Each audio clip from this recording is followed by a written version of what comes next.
44 days until Election Day. New polling out today showing Vice President Kamala Harris with a slight edge over former President Donald Trump in what is shaping up to be the closest presidential race in perhaps a century. Harris now leading Trump by 5 points in a new national poll from NBC News, 49% to Trump's 44%. Now, that is the lowest level of support seen in any poll for the former president since Harris entered the race in late July. And a new polling average conducted by CNN shows the same theme that we've been seeing. No clear leader. Harris and Trump deadlocked in this race, well within the margin of error. And again, that's a national poll. Trump continuing to lead when it comes to issues like inflation and the economy.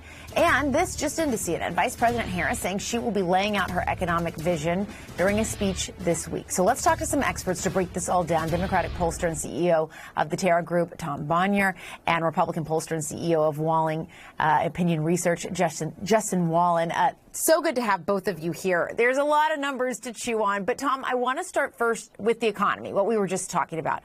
The vice president going to do yet another big speech on the economy. I would guess, based on what you're seeing from voters, that's no accident that that's what she's talking about.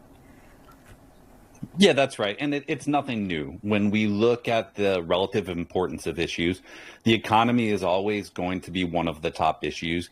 You mentioned the polling there. We have seen in some of these latest polls that you mentioned that President Trump still has an advantage on that issue. What's remarkable to me about the polling, though, is that generally Republicans have a much bigger lead on the economy. And generally candidates who aren't in the incumbents or the incumbent party have a bigger lead. So the fact that the vice president is bearing down on this issue, I think is a positive sign in terms of the traction they see her getting on the issue and the potential to really improve her numbers even more.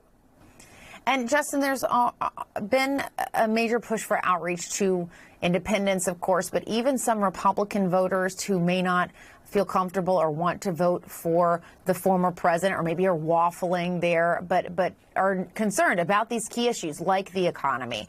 Have you talked to some of those voters? What do they want to hear from Harris on the economy to convince them? Or, also, too, what do they want to hear from the former president?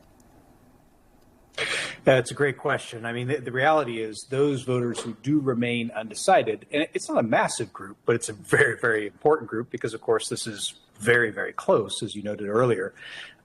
Those folks have not yet heard from either candidate a credible path towards resolving those issues that are most important to them. And as Tom mentioned, as you mentioned, first and foremost is the economy.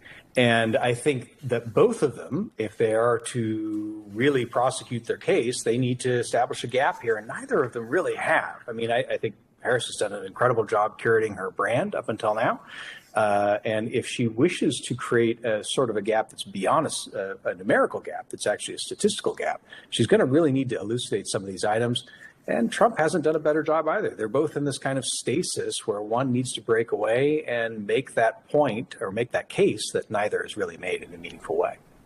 I also want to ask about, Tom, this favorability swing that we saw in the NBC News poll. Harris with this 16-point jump in favorability, which they say is the biggest jump of any politician in their polling since President George W. Bush after 9/11. What does that tell you, and what are the real-world impacts of that? Well, it shows us what we've been seeing also in a lot of the other data beyond the polling is just the amazing excitement and enthusiasm that Vice President Harris and her campaign have been inspiring since July 21st, when President Biden withdrew from the race and endorsed her. Since that moment, we've seen massive increases in registration from younger voters, women of color.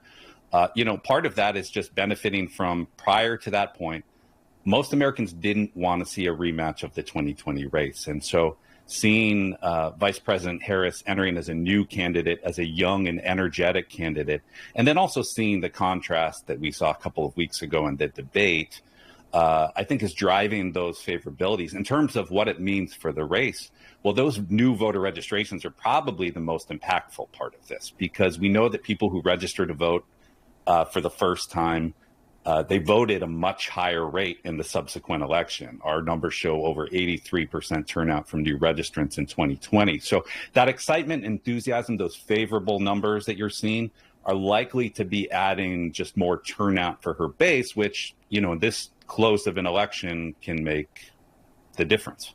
Yeah. All right. Tom Bonier and Justin Wallen. I'm sorry we ran out of time. I'd love to talk so many more numbers with both of you. You'll have to come back. Thank you so much.